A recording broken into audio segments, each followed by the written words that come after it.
Hello दोस्तों, नमस्कार। मैं आप लोगों का हार्दिक अभिनंदन करता हूं अपने ट्रेडर बार स्टॉक मार्केट यूट्यूब चैनल में। ठीक है, ये ट्रेडर्स बार है, ये ट्रेडर्स बार 1.0 है, ये 2.0 है। तीनों चैनल है, फर्स्ट क्लास आपके सामने है। तो चलिए, बाकी अपना टेलीग्राम है तो टेलीग्राम को भी जरूर ज्वाइन कर लीजिए। फ्री टेलीग्राम है, आप इसको ज्वाइन कर लीजिए, बहुत मजा आएगा। मैंने फर्स्ट क्लास बता दिया कि लॉन्ग टर्म में जो भी एसआईपी कब करते हैं वो आपको मैंने बताया है एज पर डिसिप्लिन। जो मेरा डिसिप्लिन है वो मैंने आपको बताया। मुझे नहीं पता कि मार्केट में कितने डिसिप्लिन चलते हैं। मेरा जो डिसिप्लिन है वो मैं आपको बताता हूं और मैं अपने हिसाब से ही चलता हूं। ठीक है साहब, चलिए आगे बढ़ा जाए। अब हम बात करेंगे कि यार ये जो निफ्टी आपको यहां पर दिख रहा है, ये यहीं पर ही दिखेगा कि ऊपर बढ़ेगा कि नीचे बढ़ेगा। सॉरी, माफी चाहेंगे, खांसी हो गई है। तो आप बोलिएगा हाँ सर बात तो सही है, बहुत दिन हो गया, ये तो ऊपर नहीं जा रहा है, चाहे नीचे नहीं जा रहा है, जो भी है। अब तो नीचे कितना आएगा, तो गया, अब कितना आएगा, तो क्या मतलब, कैसे, क्या, तो इस पर डिस्कशन करते हैं। तो देखिए, ऐसा है कि बजट तो अच्छा आया, उम्मीद से बेटर आया। बजट में कहीं ऐसा नहीं किया गया है कि गरीब तबके को दबा दिया गया है, अमीर तबके को फायदा दे दिया गया है। और ऐसा भी नहीं किया गया है कि जो आप किसी पे एलिगेशन लगाइएगा कि सर अमीर और अमीर हो रहे हैं, गरीब और अमीर हो रहे हैं। समझ रहे, कोई इस प्रकार का बजट जो है ना, इस बार बहुत ही सटीक बजट दिया गया। हाँ, अब आने वाले न्यू उसमें इनकम टैक्स वाले जो रूल है उसमें कुछ पैतराबाजी ना किया जाए तो अब तो बहुत अच्छा। अब उसमें कुछ कर दिए कुछ, तो फिर तो गड़बड़ा जाएगा। सर देखिए, अगर लोगों के पास अगर 50,000 भी रुपया बचता है ना, बहुत बड़ी बात है।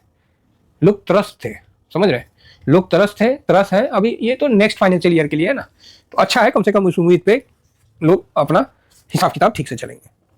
और बजट में जो दिया गया है बिल्कुल सही है। तो लोग बोल रहे हैं, कई लोग हम सुने कि बजट में पहले देना चाहिए। अरे पहले कैसे देना चाहिए, जब समय होगा तबे ना देगा सरकार।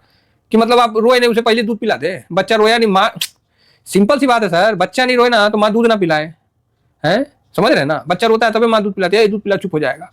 तो वही चीज है ना, जब तक जरूरत नहीं है उस प्रकार का तब तक सरकार क्यों देगी।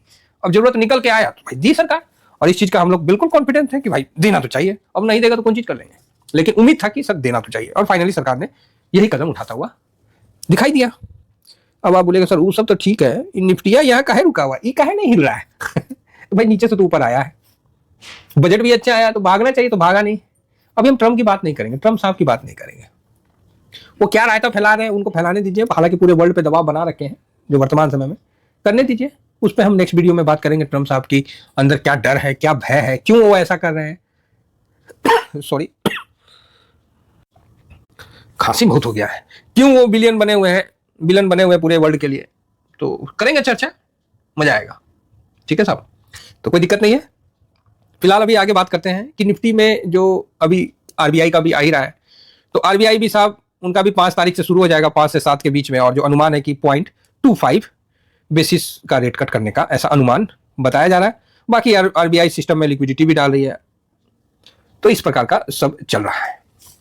इस बीच में हुआ क्या है कि रुपया काफी कमजोर हो गया है, रुपया काफी टूट गया है, समझे। तो अब जो एफआईएस पहले निकाल के चले गए वो तो बम बम रहे, नहीं तो कहाँ रुपया 2-4 महीना में, मतलब देख सकते हैं 83 पे था, 80 अभी 87 पे आ गया। कितना भयानक टूटा है ये चीज आप समझ रहे होंगे, और इस चीज को आप एहसास भी होगा आपको। देखिए 87 चला गया। आपको दिखा दें कि ये अभी अक्टूबर में, सितंबर में जब ये हाई बना था तो वो 83.62 ऐसी था, है ना। ये देखिए जब मार्केट हाई बनाया हुआ था तो 83.57 के आसपास सिल्वर बोलते हैं रुपया का था। अब बताइए ऐसा क्या हो गया कि 2-4 महीना में विपत पड़ गया और इतना टूट गया भाई साहब। कोई लिमिट होता है टूटने का, कि मतलब कोई क्या बोला जाए, शांति शक्तिमान साहब गए नहीं कि देखिए उस समय का हाई था हम लोग का मार्केट और 83.83 था, और देखिए वहां से 4% मोटा मोटी टूट गया। गजबे टूट गया भाई। अक्टूबर, नवंबर, दिसंबर, जनवरी, 4 महीना हुआ नहीं कि 4% टूट गया। आप ही बताइए, 4 महीना में 4% टूट गया, कम बवाल है? तो सीखने वाली बात है। रुपया टूट रहा है, भयानक टूटा है। तो 4 महीना में एफआईएस जो है कितना बेच लिए, इस पे भी हम नजर मारते हैं। तो आप देखिएगा कि 4 महीना में क्या बेचे हैं एफआईएस। तो साहब 4 महीना में जब आप डाटा के माध्यम से देखिएगा तो 4 महीना में एफआईएस अक्टूबर से देखिए तो 1,14,000 करोड़ बेचे हैं, इतना बेच दिए। तब ठीक है, दिसंबर में 16,000 करोड़ बेचे हैं और जनवरी में 87,000 करोड़ बेचे हैं। ओ भाई साहब कमाल बेचे हैं भाई, कमाले बेच दिए है ना। सितंबर में तो हाई में था, अक्टूबर में देखिए ना 1,14,000 तो 24,200 पे था। फिर उसके बाद 45,000 करोड़ 24,131 पे था। उसके बाद 16,000 करोड़ 23,600 पे था, और जनवरी में 87,000 करोड़ बेचे हैं, तो 23,508 पे है। तब तो भयानक बेचे हैं ना। आप बोलेगा हाँ बेचे तो हैं, तो जो पहले बेच जो समझदारी वाला काम किया, नहीं तो 4% का यही उनको गच्चा लग जाता। तो सबसे अच्छी बात है कि भारत में लिक्विडिटी है तब ना बेच दिए, वो रुपया हमको देके डॉलर लेके चले गए, तो ठीक है कोई बात नहीं। तो आरबीआई जो है उस तरह से लिक्विडिटी भी डाल रहा है, तो ये भी अच्छी बात है, मजबूत मार्केट का यही एक संकेत है। अब आप बोलिएगा सर बात तो बहुत हुआ, अब ये बताइए कि जो ये एफआईएस है इस ससुरा आएंगे कब। तो चलिए ये कब आएंगे वो हम डिस्कस करते हैं। तो इस डिस्कशन में हम अभी का डाटा नहीं देखेंगे, हम 3 महीना 6 महीना 7 महीना पुराना डाटा देखेंगे फॉर एजुकेशन पर्पस, ठीक है। तो सबसे पहले अभी जो 31 अक्टूबर से एफआईएस 22% पे है ना, 31 अक्टूबर से एफआईएस 22% पे, मतलब इस जगह से वो 22% पे चल रहे हैं, तो यहीं पर ही, और अभी 10% पे है। तो इनका देखिए 31 अक्टूबर से मतलब, एक मिनट में थोड़ा डाटा और मान लेता हूँ। हाँ, 31 अक्टूबर से मतलब नवंबर दिसंबर जनवरी 3 महीना निकल गया है, ठीक है साहब, 3 महीना इन्होंने निकाल दिया है, तो अच्छी बात है। तो 3 महीना निकल चुका है। तो इससे पहले एफआईएस कब इतना कम पोजीशन में थे, तो इससे पहले साहब हम जून में देख रहे हैं, 4 जून। तो 4 जून को एफआईएस जो है 12% के आसपास थे, ये इस जगह है ना, 4 जून को 12% के आसपास थे। उसके बाद ठक ठक ठक ठक बढ़ गया, तो ये बढ़िया है। ये क्या था, ये था आपको चुनाव का समय, तो ये काम हम लोग को अभी नहीं आएगा, तो इसको भी हम कैंसिल किए हैं। ना ना ना, ये चीज मजा नहीं आएगा, जब चुनाव का था तो उसमें क्या देखना है। नेक्स्ट आगे बढ़िए। तो जब हम आगे और पीछे की तरफ जा रहे हैं, तब हमको देखने में आया कि 25 जनवरी है, 25 जनवरी के बाद से एफआईएस ने काफी शांत वाला स्वभाव अपनाया था। ये इस जगह की बात हम बता रहे हैं, 25 जनवरी इस जगह की बात। और ये तकरीबन 2 से 3 महीना, मार्च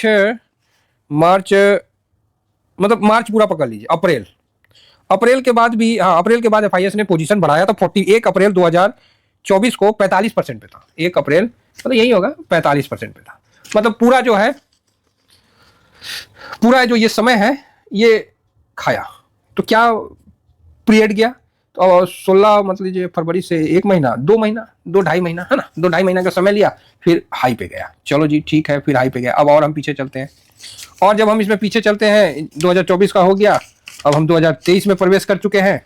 2023 में जब हम प्रवेश कर गए हैं, तब हम और पीछे जा रहे हैं। तब एक जगह आता है नवंबर का समय, ठीक है, नवंबर का समय आता है। उसके और थोड़ा सा पीछे जाते हैं तो अक्टूबर का समय आता है, और अक्टूबर में जब हम देखते हैं तो हमको दिखाई देता है कि 26 अक्टूबर वो दिन था जब 10.80 का पोजीशन था। 26 अक्टूबर 2023 वो दिन था जब 10.87 का था, और आज 3 फरवरी 2025 है जब 10.47 का फ्यूचर में है। समस्या उस समय भी ऐसा था कि सब देश खत्म हो गया, देश में कुछ नहीं लोगों को अच्छा दिख रहा था, सब बर्बाद हो गया था उस समय भी जब एफआईएस किए थे। लेकिन उसके बाद पुनः उनका आगमन हुआ और सब कुछ हरियाली ही हरियाली देखने को मिला। तो उनका जो आगमन है उस समय 1 महीना के अंदर हो गया था, 1-1.5 महीना में, ठीक है। तो वो भी हम लोगों ने देखा था, और यहाँ पर ही ये तेजी देखने को मिला था। तो इस प्रकार आप देख रहे हैं कि कई जगह हम एफआईएस का पोजीशन देख रहे हैं, उसे एनालिसिस करने की कोशिश कर रहे हैं, समझने की कोशिश कर रहे हैं कि एफआईएस का पीरियड क्या निकल के आता है। तो और हम थोड़ा पीछे जाते हैं तो मार्च 2023 की तरफ चलते हैं। वहां क्या हुआ था मार्च 2023 में, तो मार्च 2023 में जब हम जाते हैं तो 10 तारीख के बाद से 17 तारीख तक इवेंट, 20, 21, ओके 22 मार्च, तो 22 मार्च यही जगह है जहां पर पोजीशन 7.75 भी हुआ था, ठीक है। उसके बाद ये पोजीशन को अप्रैल तक आते आते इसने 46% पार कर लिया था, ठीक है। अप्रैल 25 तक आते आते 1 महीना के अंदर में इसने पोजीशन पार कर दिया, फिर तो गाड़ी ऊपर की तरफ चली है। तो यहाँ सर हम लोग यही देखने का एक मतलब वो कोशिश कर रहे हैं कि एफआईएस की पोजीशन जैसे जैसे कम होती गई ना, मार्केट आपको डाउन होता गया।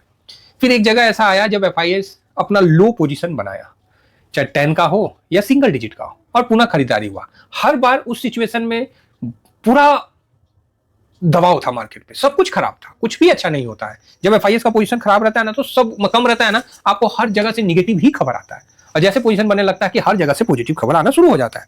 हम इसमें से ये देखने की कोशिश कर रहे हैं कि एफआईएस मैक्सिमम टाइम कितना लेता है अपने पोजीशन को करने में। तो मोटा मोटी ये निकल के आया कि 3 महीना मैक्सिमम है, कि 3 महीना के अंदर में एफआईएस अपना पोजीशन को ऊपर की तरफ खींच देता है साहब। तो इस हिसाब से तो हमारा देखिएगा तो भाई टाइम तो हो ही गया है सॉरी। इस हिसाब से देखिएगा तो एफआईएस हमारे मार्केट में जो लो बनाना था, लो बनाना इट मींस अपना लो पोजीशन करना था, उन्होंने किया। तो कब किया? 1/1/2025 को 13.54, 1/1/2025 को, और उन्होंने पोजीशन कम भी किया। ठीक है, ये 8 जनवरी है, ये 1 जनवरी हो गया है ना। इस जगह उन्होंने अपना पोजीशन कम भी किया, 13 का लेवल भी लाया। ठीक है, लेकिन उसके बाद पुनः पोजीशन कम हुआ और मार्केट धीमा धीमा धीमा फिसल के यहां आ गया। मैं बस ये बता रहा हूं, ये वाला थोड़ा सा ताज्जुब वाला सिचुएशन चल रहा है वर्तमान में कि पोजीशन कम होने के बावजूद सेलिंग नहीं रुक रही है, कैश में जबरदस्त सेलिंग हुए जा रहा है।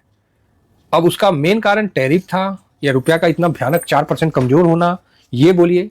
तो ये सब कारण से, या बजट का आना, या फिर टैक्स का उनका लॉन्ग टर्म में 12% बढ़ जाना, मतलब इस तरह का बढ़ना, कई ऐसी समस्या है जिस कारण इस बार एफआईएस आने में समय ले रहा है। तो ये हाई से लो के बीच का जो संबंध था ये काफ़ी मतलब गहरा हो गया है, और यहाँ जो इसने कम किया, फिर यहाँ अभी कम पोजीशन है, लेकिन ये जो बीच का जो चाल रहा ना, ये काफ़ी कंफ्यूजन वाला रहा। तो बेचने का कारण यही रहा साहब, है ना।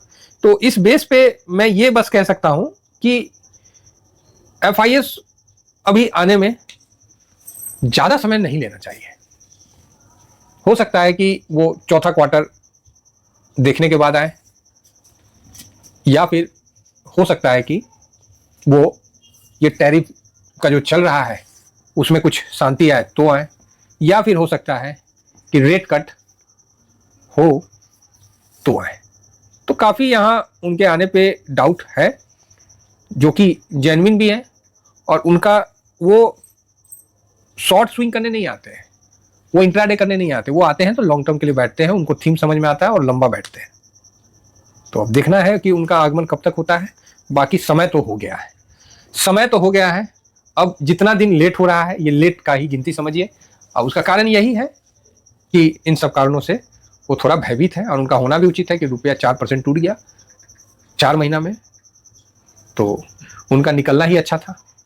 अगर यहाँ पर ही सरकार रुपये पे अगर नहीं कंट्रोल करती है, डॉलर पे, तब तो मुश्किल है उनका आना, है ना। बाकी टाइम हो गया है, उनका आगमन का टाइम हो गया है। सर मुझे ना कारण पता है, ना मुझे कोई न्यूज का पता है। उनका आगमन हुआ नहीं ना कि न्यूज भी बन जाएंगे, कारण भी बन के आपके सामने आ जाएगा। ये बात मान के चलिए, ये जगह बहुत अच्छा है इन्वेस्टमेंट के हिसाब से। जब एफआईएस का पोजीशन 10 के आसपास हो, 80 पे रहेगा ना, मार्केट टॉप बना के रखेगा, ध्यान रखिएगा। तो आप अपने बुद्धिमत्ता के साथ इन्वेस्ट करिए, जो करना है समझदारी के साथ करिए, लेकिन मेरा बस एक बात मानिएगा, कैश हमेशा बचा के रखिएगा, अन्यथा मार्केट में ना आप लाचार हो जाइएगा। क्योंकि पोर्टफोलियो में कैश और शरीर में खून दोनों रहेगा, तभी दोनों जिंदा रहेगा, नहीं तो अन्यथा, समझ गए। चलिए इतना ही कहकर मैं अपनी वाणी को विराम देता हूँ। Thank you very much. जय हिंद, जय भारत।